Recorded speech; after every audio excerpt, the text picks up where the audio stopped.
Mijn eerste aanraking met theater, dat weet ik nog heel goed. Toen was ik een jongetje van, ik denk 7 jaar. En toen ging ik met mijn ouders en mijn zus naar het Efteling Theater. Want daar was de musical De Kleine Zeemermin van Studio 100. En toen het doek toen open ging, toen wist ik van ja, dit is het voor mij. En ja, hier wil ik nog heel vaak zitten en ook zelf gaan doen. Toen ontstond mijn passie voor theater.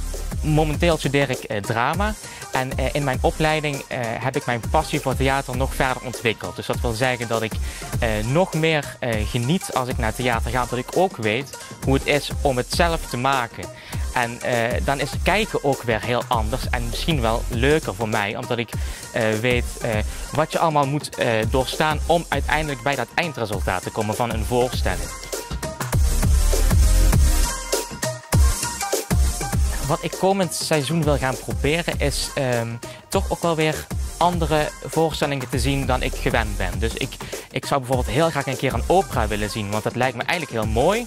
En toch heb ik het nog niet gezien. Dus dat kan ik nu wel als ambassadeur gaan zien. En daar kijk ik wel naar uit. Of een mooie dansvoorstelling lijkt me ook heel mooi. Iets van ballet of zo. Dat heb ik nog nooit gezien. En als ik hier binnenkom en die zaal gaat open en ja, dat ademt gewoon theater. En ik vind het een geweldige wereld om even aan de realiteit te ontsnappen. Dat is gewoon heel fijn. En daar gaat mijn hart sneller van kloppen, van dat gevoel.